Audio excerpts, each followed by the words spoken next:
Oh yeah. Luke chapter 21, excuse me. Oh, that looks funny. Verse 20. Go ahead, brother. And when ye shall see Jerusalem compassed with armies, Yes, sir. then know that the desolation thereof is nigh. He said, when you see Jerusalem compassed with army, know the desolation is nigh. This is the time of 70 AD in history that we read here. This is Babylon from Timbuktu. It's a book, it's a history book that's written by Rudolph Windsor. And it says, this page 84, it says, in 70 AD, General Vespasian and his son Titus put an end to the Jewish state with great slaughter.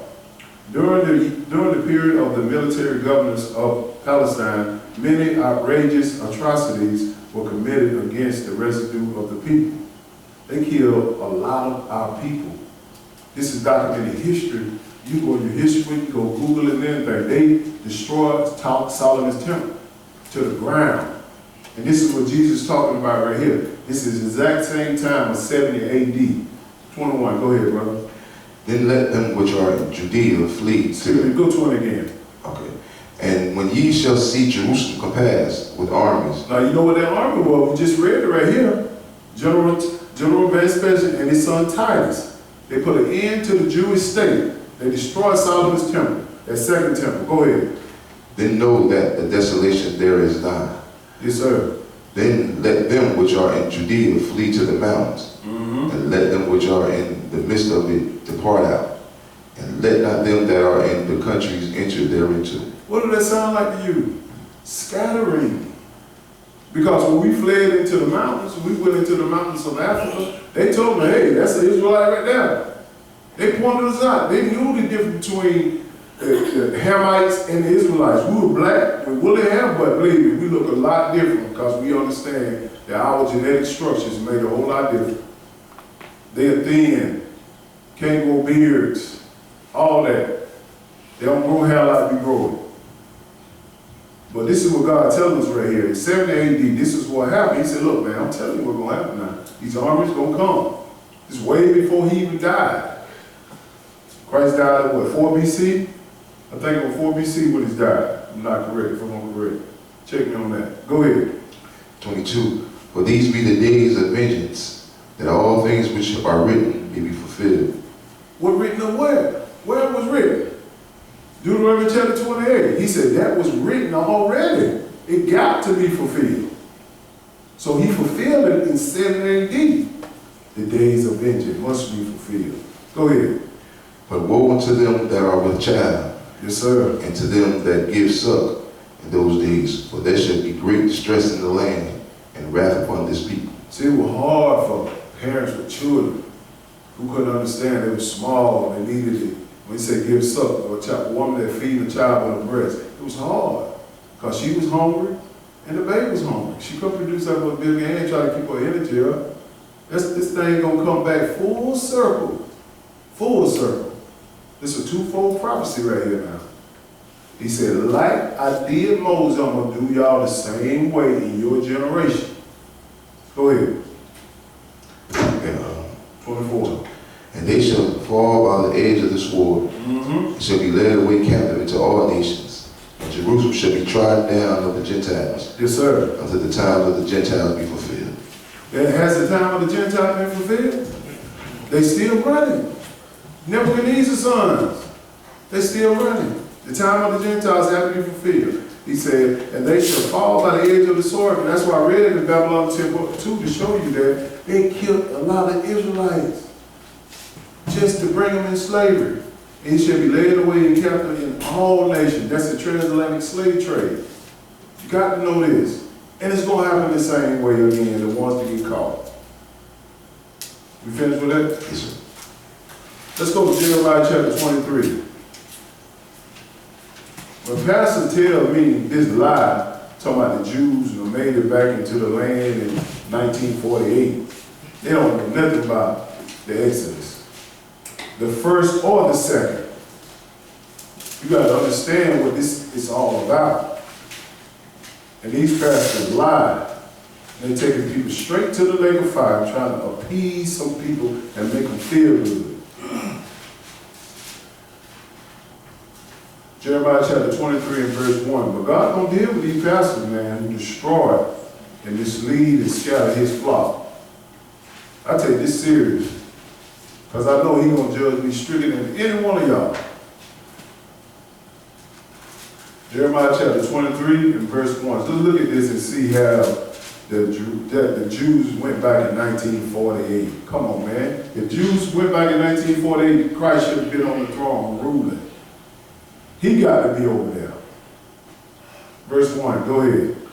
Woe be unto the pastors that destroy and scatter the sheep of my pastor. How they scatter? Teaching them about a rapture. Teaching them about Sunday worship. Teaching them about you can pray over anything. Don't worry about what that man say. He crazy down there. Don't believe that white man book. The white man wrote that book to keep you in slavery. All this stuff that they do. I'm talking about from Pastor from Sunday, talking about the Muslim, talking about all of them. When you ain't bringing this book right here, you ain't bringing nothing but death to the people. Go ahead. Okay.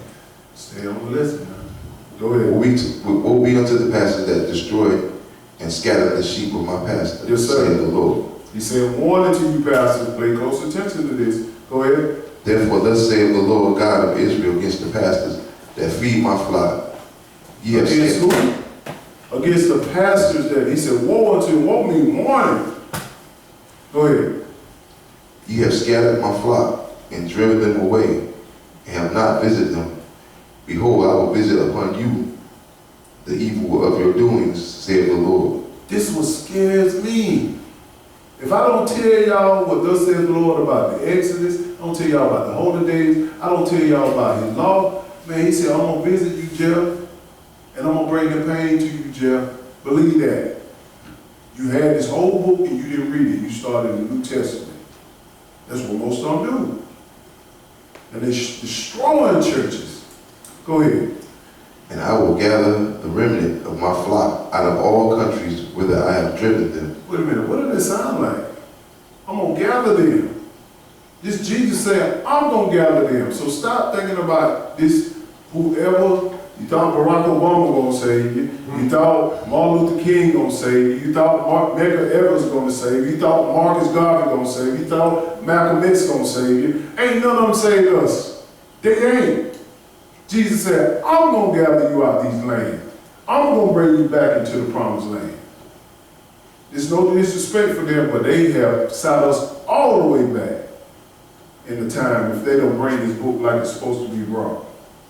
Pick it up, back up verse 3. Go ahead. And I will gather the remnant of my flock out of all countries whither I have driven them. Yes, sir. That's the Exodus. Go ahead. And will bring them again to their folds, and they shall be fruitful and increase. They're going to bring us back into the land of Israel for the second time. But we're going to start in the wilderness. Let me show you that this future. Go ahead. And I will set up shepherds over them which shall feed them. Yes, sir. And they shall fear no more, nor be dismayed. Neither shall they be lacking, saith the Lord. That ain't happy yet. We still fear. Every time the police come up and ride behind you, like, oh man, I hope I got my seatbelt on. Hope I ain't running too fast. You fear? What you fear for? Because you know he's something to say, oh, you trying to be disrespectful. You resisting arrest. This is what this world has done to us. We fear a lot of stuff, but we try to be big and bad. Then end up dead. But go ahead. 5. Behold, the days come, saith the Lord, that I will raise up David a righteous branch, and a king shall reign and prosper, and shall execute judgment and justice in the earth. Who is that? He said, behold, the day shall come, saith the Lord, I will raise up David, raise unto David a righteous branch. A king shall reign and prosper and execute judgment and justice in the earth. Now, if the Jews came back in 1948, this king should be here, which is Jesus. They can't be over there. The real people can't be, because Jesus didn't put them over there. He said, I'm going to gather you. I'm going to take you out there with the second Exodus. That the same way he took Moses out, he's going to take us out the same exact way. Same exact way. Go ahead. In his days Judah shall be saved, and Israel shall dwell safely, and This is his name whereby he shall be called, the Lord our righteousness. Is anybody in the land dwelling safety? Over in Jerusalem, over there, that's the most warring town ever. They got wars every day. Every day. This hasn't happened yet. So you telling me that the Jews will gather back in 1948, that was the second Exodus? You a lie. Whoever told you that, they are double lie. Ain't no truth in them. Go ahead. Therefore, behold, the days come, saith the Lord, that they shall no more say, the Lord liveth, which brought up the children of Israel out of the land of Egypt. Wait a minute. He said they shall no more say, the Lord liveth that brought up the children out of Israel. Why? Go ahead. But the Lord liveth, which brought up and which led the seed of the house of Israel out of the north country. Out of the north country? He said, you ain't going to be talking about the old way that I brought Moses out. You're going to be talking about this new way off the north country. Because you understand that when we was in Jerusalem, when we was in Africa and scattered all over the world, we were everywhere. We started from the bottom country, we scattered to the United States. They're like the Northeast, and down to China, all over the world. He said, when I come back, I'm going to do the exact same thing. I'm going to gather y'all. And y'all going to talk about that. Everybody would say like, whoa, meaning tell me those Negroes are the Israelites? They're going to be shocked. But we ain't, we know. Verse 8, read that again. But the Lord liveth, which brought up and which led the seed of the house of Israel out of the north country. Yes, sir. And from all countries whither I had driven them, and they shall dwell in their own land. This ain't happened yet. This is second Exodus right here. He compared the two. He compared the first one in 17, in 7, excuse me, and then he compared the future one, which is going to be in our day. 2 Exodus. And the world don't know nothing about this. You know why? Because they said we're going to be raptured out of here. Crazy. Let me show you that Jesus is going to be over there in the land with us. Let's go to Isaiah chapter 16 and 1. Where we at now? Yeah, you're right. Ezekiel. Let's go back to Ezekiel. Let's skip that. Skip that. Let's go to Isaiah 16 and 1. Let me show you that Jesus is going to be in the land.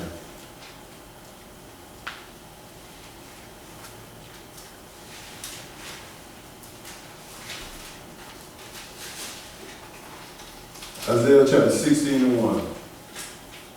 Before we look at our Exodus, we got to go back and look at Moses, the very first one, to understand what's going on. Because he's going to do it almost the same way. Instead of having horses and chariots, he's going to have airplanes and boats.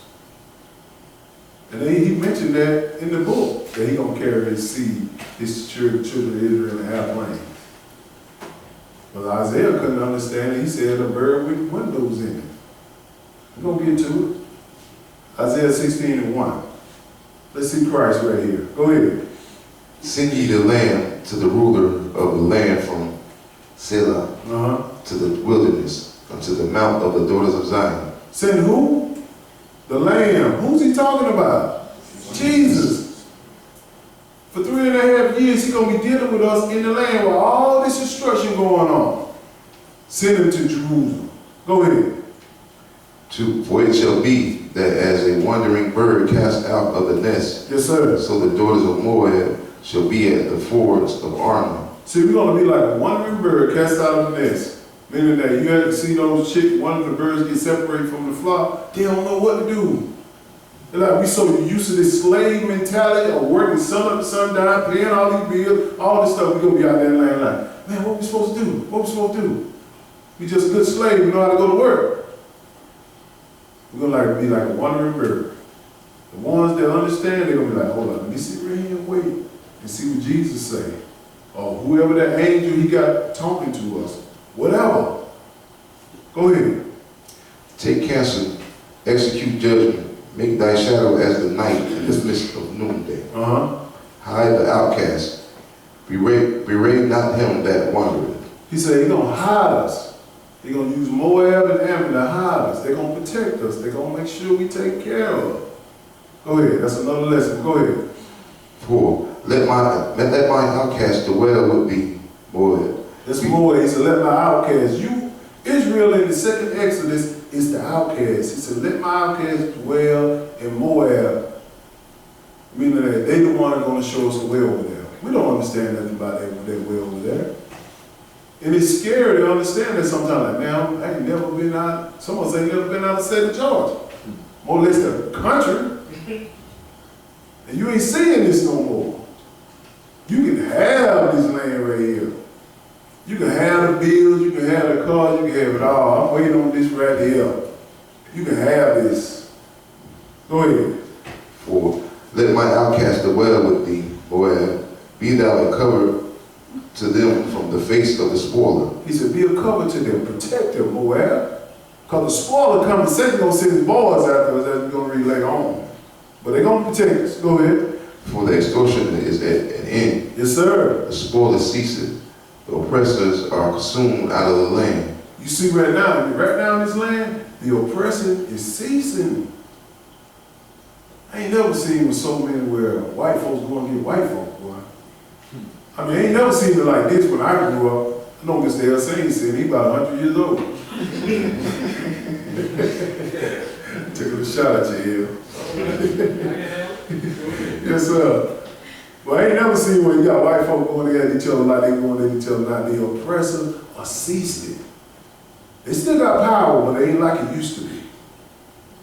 Go ahead. And in mercy shall the throne be established. What throne shall be established? Go ahead. And he shall sit upon it in truth. Who gonna sit upon it in truth? Jesus. The throne gonna be established in the land. And he gonna use, forgot that guy's name. Zerubbabel. Yes, sir. But we don't get into that. But we're getting in my head. Go ahead. And David might sit, hold on.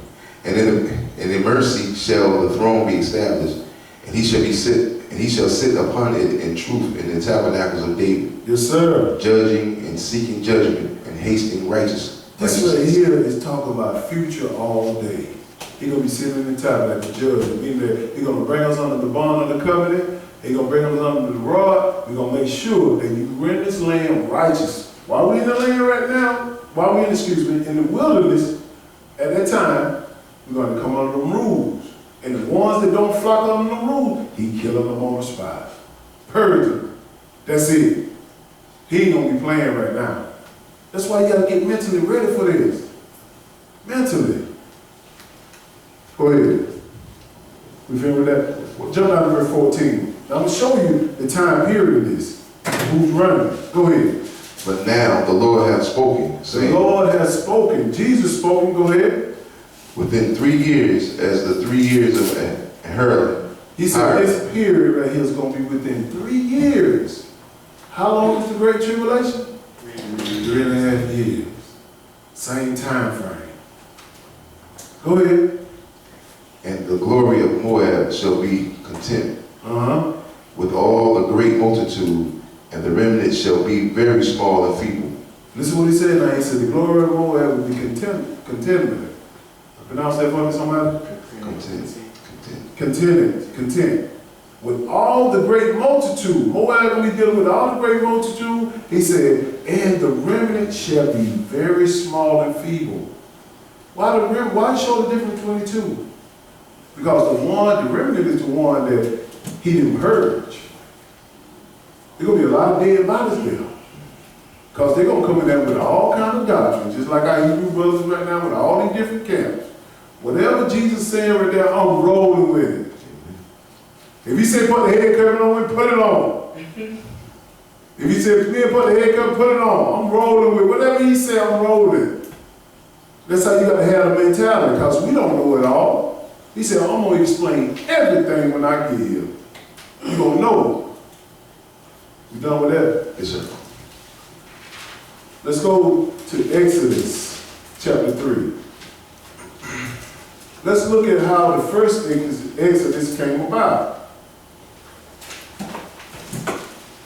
Because we don't understand how Moses do it, and we most definitely don't understand the blueprint of God. God giving us a blueprint right here. This is an open book test. And most people today are flunking it because they won't read it. They think they know it because they know a little few laws. I had to go back myself and refresh my memory on this stuff sometimes. So much it is. I be done forgot simple stuff that I used to remember. I'm like, man, I forgot what scripture I used to call it out all the time. Done forgot. Because it's so much. So much. So we need to understand how Moses did it. Because whether we believe it or not, we're going to go through the same problems that Moses went through. If we hear. This ain't going to be no smooth sailing. How's brothers? Exodus chapter 3 and verse 1. Go ahead. Now Moses kept the flock of Jethro, his father-in-law, the priest of the Midian. Yes, sir. And he led the flock to the backside of the desert and came to the mountain of God, even to Horeb. This is the time when Moses left Egypt. He went in Horeb. He got a wife there. That's the father-in-law of Jethro. He after he killed the Egyptian over there in the land, he fled into Jethro, in the Midian, excuse me. And God going to begin to deal with Moses because he chose Moses to do a job, which is to set his people free, to lead them. Go ahead. And the angel of the Lord appeared unto him in a flame of the fire out of the midst of a bush. Yes, sir. And he looked, and behold, the bush burned with fire, and the bush was not consumed. Go ahead. And Moses said, I will now turn aside and see this great sight, while the bush is not burned. And when the Lord saw that he turned aside to see, God called unto him out of the midst of the bush and said, Moses, Moses. And he said, Here am I. Wait a minute, I thought the angel was in the bush. He said, God called. Understand, the angels got God's voice. He talks in the first person. And that's why I think, like I said, he's going to send a representative. I ain't going to get into that, but the thing is, right here, he called Moses for a job here to set his people free. Jump down to verse 7. Go ahead. And the Lord said, I have surely seen the affliction of my people, which are in Egypt. Yes, sir. And have heard their cry for reason of their taskmasters, for I know their sorrows. Who that sound like today? I done heard your affliction of your people when you sit up there and see your son get gunned down in the street. And you was just reaching in his pocket. Oh, I fear for my life. I thought he was reaching for a gun. And you see the same white man and the same man that has a gun, and the man have a hand on the white man have a hand on the gun with the police officer right there. He said, put the gun down, brother, put the gun down, sir. With us, oh, bow, shoot, dead, real quick. We see that too much. He said, I've heard the affliction of my people that are in Egypt. We are in spiritual Egypt right now. In the United States and scattered all over the world. It's spiritual Egypt, we in bondage.